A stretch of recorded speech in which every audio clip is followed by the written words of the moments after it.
உங்கள் மாயாஸ்ட்ரோ. புனர்பூசம் நட்சத்திரம் உங்களை நீங்களே தெரிந்து கொள்ளக்கூடிய ரகசியம். புனர்பூசம் புத்தி சொல்லும் என்றும் புனர்பூசம் புத்தக பிரியன் என்கிறது ஜோதிட பழமொழி. இப்போது புனர்பூசம் என்பது என்னன்னு கேட்டிங்கன்னா 1, 2, 3 பாதங்கள் மிதுன ராசியிலும் 4ஆம் பாதம் மட்டும் கடக ராசியில் அமைகிறது.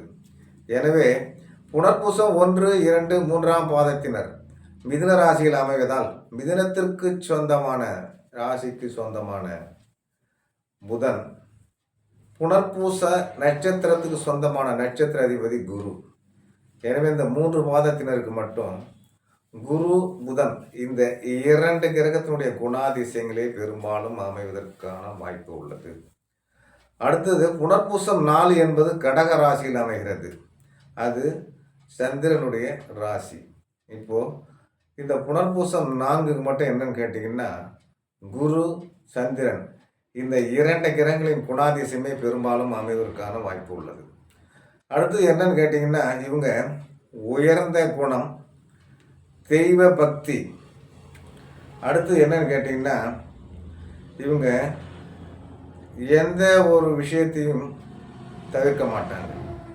கடமை தவறாத ஒழுக்க சீலராக இருக்கிறதுக்கான வாய்ப்பு பெரும்பாலும் உண்டு.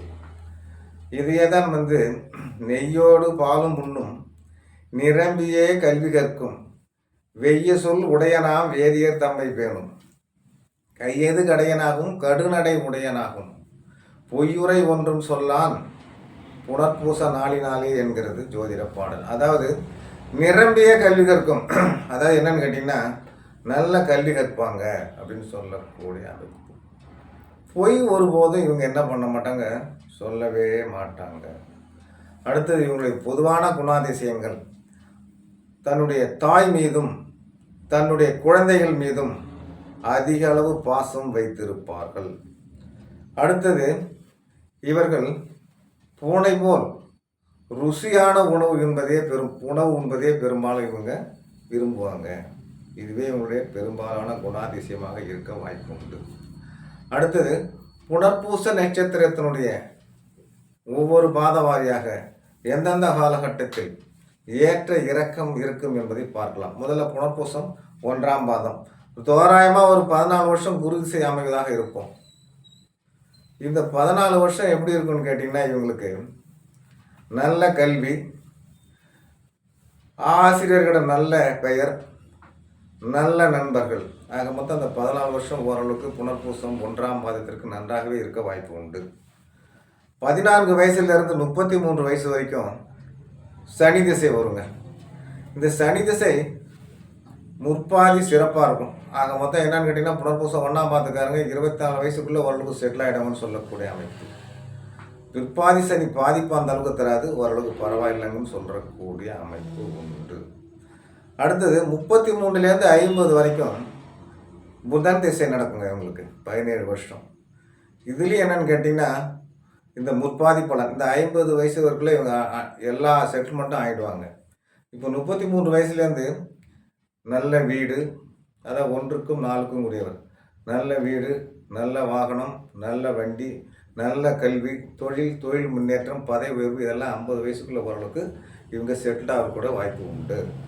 அடுத்தது புனர்பூசம் 2ஆம் பாதம் 11 வயசு வரைக்கும் என்னென்னு கேட்டிங்கன்னா குரு திசை இருக்கிற மாதிரி இருக்கும். குரு திசை நடக்கும். இந்த 11 வருஷமும் அதே தாங்க. நல்ல கல்வி இருக்கும், நல்ல நண்பர்கள், ஆசிரியர்கிட்ட நல்ல பேர். அவங்க மொத்தம் நல்ல கல்வி தான். இந்த 11 வருஷம் நல்லா தான் இருக்குன்னு சொல்லக்கூடிய அமைப்பு. அடுத்தது 11 வயசுலேருந்து 30 வயசு வரைக்கும் இவங்களுக்கு என்னன்னு கேட்டிங்கன்னா நல்ல பலனே இருக்கும். கிட்டத்தட்ட பார்த்தீங்கன்னா இவங்க 22 வயசுக்குள்ளே நல்ல கல்வி கற்று செட்டில் ஆகக்கூடிய அமைப்பு பெரும்பாலும் இருக்கும். நல்ல 22 வயசுக்குள்ளே வரவங்களுக்கு நல்ல கல்வி பயிலக்கூடிய அமைப்பு இருக்கும். பிற்பாதி குரு திசை சனி திசையும் நல்லா தான் இருக்கக்கூடிய அமைப்பு உண்டு. அடுத்தது பார்க்குறோம் அப்படின்னு கேட்டிங்கன்னா 30லேருந்து 47 வரைக்கும் புதன் திசை. இந்த ஜாதக ரீதியாக அவங்களுக்கு 30 வயசுக்கு மேலே வீடு மனை யோகம்லாம் அமையும். நல்ல குடும்பத்தில் வருமானம்லாம் இருக்கும். அடுத்தது தொழில் மேன்மை, தொழில் விருத்தி, கல்வி மேன்மை, உத்தியோகத்தில் மேன்மை. இப்போ ஓரளவுக்கு பார்த்தீங்க அப்படின்னு கேட்டிங்கன்னா 47 வயசு இந்த 47 வயசுக்குள்ளே இவங்க என்னன்னு கேட்டிங்கன்னா இவங்க ஓரளவுக்கு செட்டில் ஆகக்கூடிய அமைப்பு உண்டு. அடுத்தது புனர்பூசம் 3ஆம் பாதம். இந்த புனர்பூசம் 3ஆம் பாதம் அப்படின்னு கேட்டிங்கன்னா ஒரு தோராயமாக ஒரு 7 வருஷம் குரு திசைன்னு கணக்கெடுத்துக்கிட்டாலும் இந்த 7 வயசு வரைக்கும் நல்ல கல்வி தாங்க இருக்கக்கூடிய அமைப்பு உண்டு. 7லேருந்து 26 வரைக்கும் என்னன்னு கேட்டிங்கன்னா சனி திசை நடக்கும். இப்போ 7லேருந்து சனி திசை முற்பாதி சிறப்பான பலன் தான் சொல்லக்கூடிய அமைப்பு இவங்களுக்கு.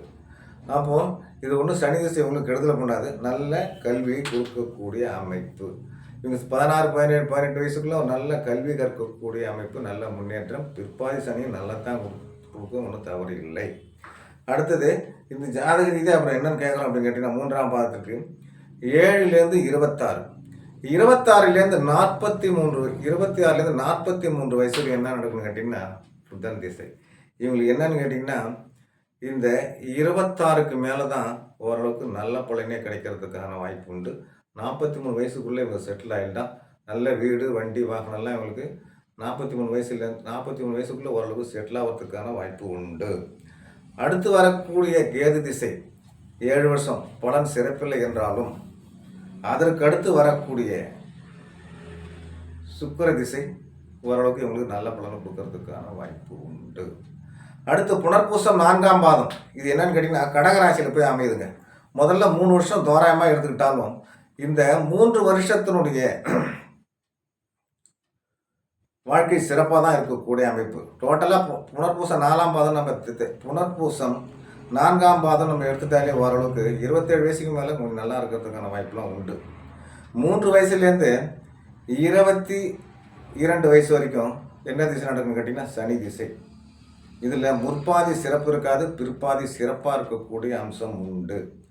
அதுக்கடுத்து என்னன்னு கேட்டிங்கன்னா 22லேருந்து 39 வயசு வரைக்கும் புதன் திசை. இந்த புதன் திசையும் பார்த்திங்கன்னா உங்களுக்கு முற்பாதி சிறப்பு இருக்காது, பிற்பாதி நல்லா தான் இருக்கும், ஓரளவுக்கு பரவாயில்லைங்கிற அமைப்பு இந்த ஜாதகத்தில் உண்டு. அடுத்தது பார்க்குறோம் அப்படின்னு கேட்டிங்கன்னா 39 வயசுலேருந்து 46 வரைக்கும் கேது திசை. இந்த கேது திசை என்னன்னு கேட்டிங்கன்னா குடும்பத்தில் கஷ்டத்தை கொடுக்கறதுக்கான வாய்ப்பெலாம் உங்களுக்கு பெரும்பாலும் இருக்கும். 44லேருந்து சுக்கிர திசை ஓரளவுக்கு நல்லா இருக்கக்கூடிய வாய்ப்பு இந்த புனர்பூசம் 4ஆம் பாதத்திற்கு உண்டு. அடுத்து புனர்பூச நட்சத்திரத்தை சார்ந்தவர்கள் வணங்க வேண்டிய தெய்வம் ராமர். அடுத்தது அணிய வேண்டிய ரத்தினம் புஷ்பரகம். அடுத்தது வணங்க வேண்டிய ஆலயம் ஆலங்குடி. அடுத்தது அதிர்ஷ்ட கிழமை புதன் வியாழன். வழங்க வேண்டிய தானம் பால் சாதம் வணங்குங்க. அடுத்தது அதிர்ஷ்ட எண் 3, 5. அதிர்ஷ்ட திசை வடக்குங்க. அதிர்ஷ்ட நிறம் பொன்னிறம். ரைட்டுங்களா? அடுத்தது இவர்களுடைய பஞ்சபட்சி ஆந்தை. இந்த பஞ்சபட்சி சாஸ்திரத்தில் ஆந்தை அரசு நடையில் இருக்கும்போது புனர்பூசத்துக்காரங்க எந்த ஒரு செயலை செய்தாலும் வெற்றி அடையலாம். அடுத்தது இவர்களுடைய நட்சத்திர பட்சி அன்னம். சரிங்களா? அடுத்தது இவர்களுடைய பைரவர், வணங்க வேண்டிய பைரவர் விஜய பைரவர். இது எங்கே இருக்குன்னு கேட்டிங்கன்னா பழனியில் உள்ள சாது சாமியார் மடத்தில் இருக்கு, வணங்கிட்டு வாங்க. இவர்களுக்கான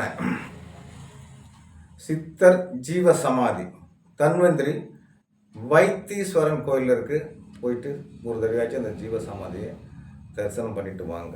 அடுத்தது இவர்களுக்கான சப்த மாதா சாமுண்டி. இவங்களுக்கு என்ன செய்யணும் அப்படின்னு கேட்டிங்கன்னா இந்த புனர்பூசம் நட்சத்திரத்துக்காரங்களுக்கு எப்பெல்லாம் கஷ்டம் வருதோ 32 எலுமிச்சம்பழம் தீபம் ஞாயிற்றுக்கிழமை 9 வாரம் போட்டுட்டு வாங்க. இந்த புனர்பூசம் நட்சத்திரத்திற்காரங்க மென்மேலும் சிறப்படையலாம் என்று கூறி மற்றொரு வீடியோவில் சந்திப்போம். நன்றி, வணக்கம்.